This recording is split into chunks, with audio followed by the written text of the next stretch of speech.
کہتے ہیں، جس کو رسول اللہ نے ان سے برات کا اظہار فرمایا، وہ ہیں ان کے نزدیک حضرت۔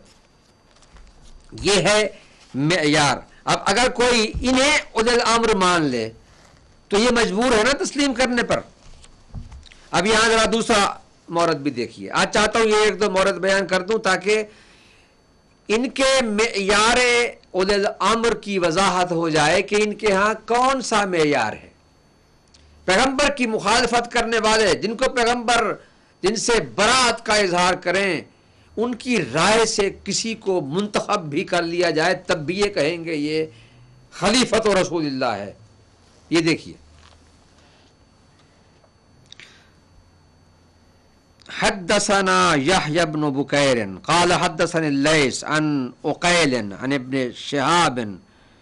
عن عبيد الله بن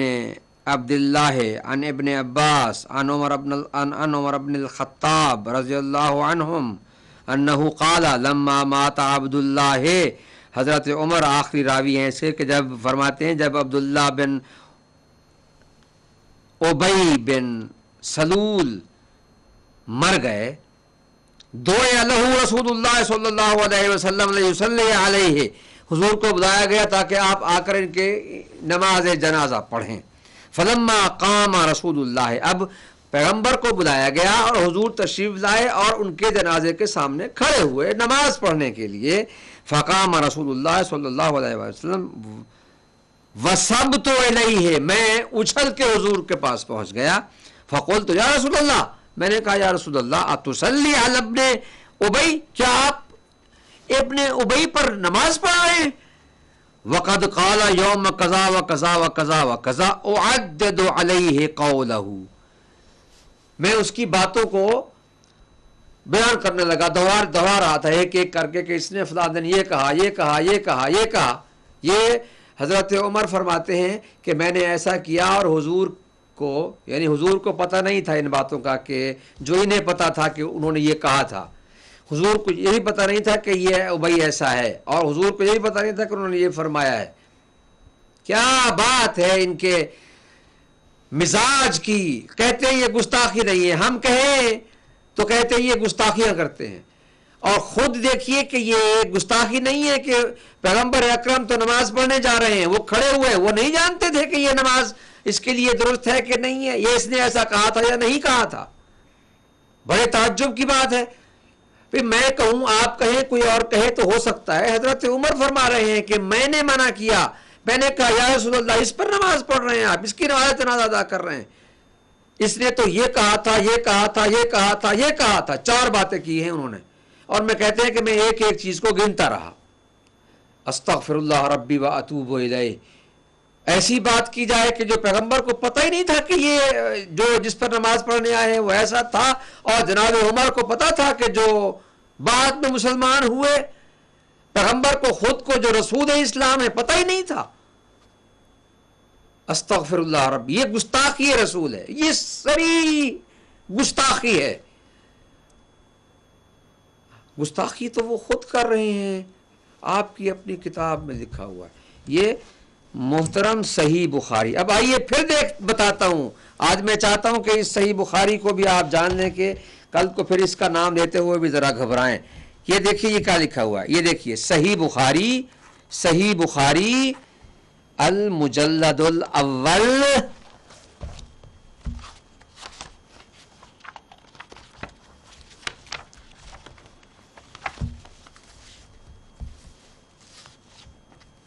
کیونکہ یہ 2 جلدیں اکٹھی ہیں، اسی میں دوسری جلد میں، معذرت چاہتا ہوں، یہ المجلد الاول اور اسی کے اندر ہی ہے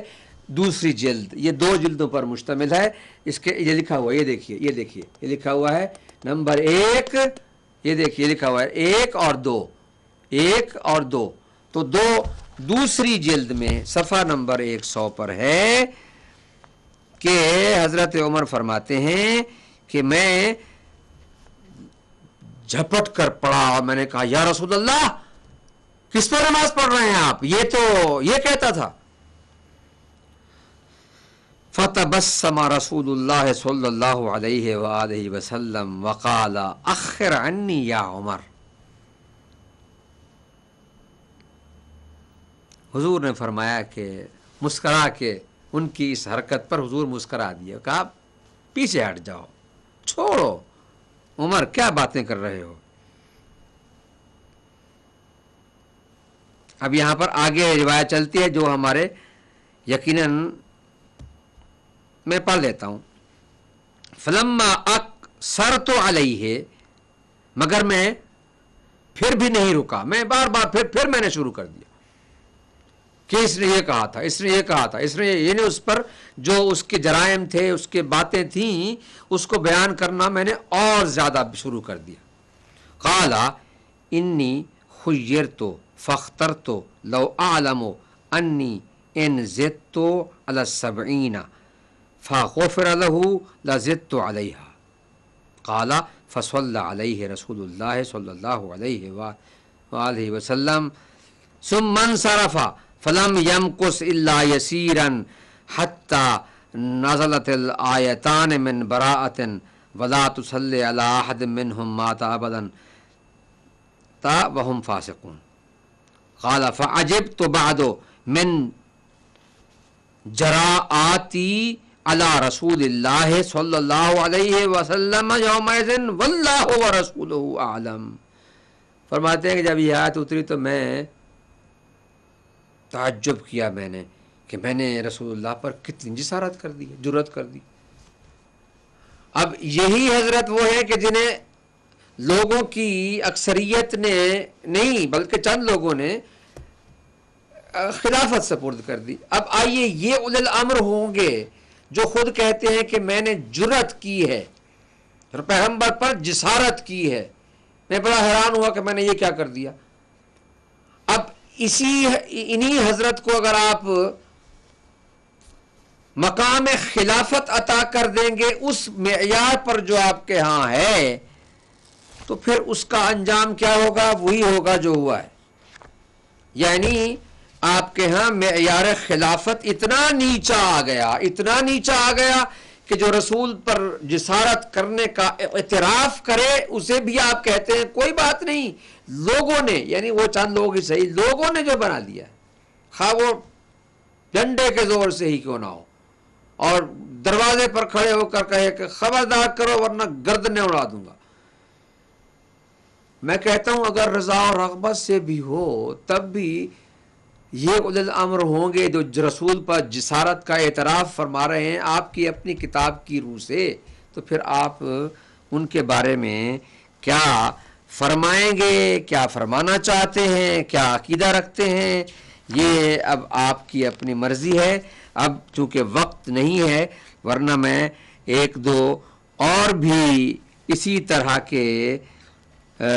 واقعات سناتا کہ جہاں صحابہ کرام نے، ان صحابہ کرام نے، ہم صحابہ کرام کا احترام کرتے ہیں، واللہ باللہ سمت اللہ، شرع قسم کھا کر کہہ رہا ہوں، ہم صحابہ رسول کا احترام کرتے ہیں، ان کو مقام دیتے ہیں وہی جو ان کا ہے، ان کی عزت ہمارا فرض ہے۔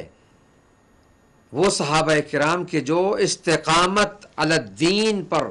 اپنے اقرار ایمان پر، اسلام پر قائم رہے، جنہوں نے نہ تو رسول کو ستایا، نہ رسول کی بیٹی کو ایذا دی، نہ رسول کی بیٹی کا حق چھینا، نہ منصب خلافت پر قبضہ کیا، نہ قلم و دوات دینے سے انکار کیا۔ ہم تو ان کا کلمہ پڑھتے ہیں کہ وہ صحابی رسول کے جنہیں اللہ نے عزت عطا کی کہ انہوں نے چہرہ رسول کی زیارت فرمائی۔ اللہ اکبر۔ آپ صحابیوں کو انہی دو تین حضرات میں منحصر نہ کریں، بلکہ یہ ایک دائرہ وسیع قرار دیں کہ جو بھی ایسا ہے ان میں دیکھیں کہ منافق کون ہے، مومن کون ہے۔ منافق صحابیوں کے بارے میں ایک دو دنوں میں میں آپ کو وہ آیات بتاؤں گا کہ جن میں قرآن مجید نے انہیں منافق کہا، لفظ منافق سے یاد کیا، اور ان کی حرکتوں کو بیان کیا جو انہوں نے رسول اللہ کے ساتھ کی، اور جنگ میں، امن میں، گھر میں، مسجد میں، باہر ستایا رسول اللہ کو، پیغمبر اللہ نے انہیں منافق کہا۔ جب ہم منافق صحابی کہتے ہیں تو آپ کیوں صرف 2-3 حضرات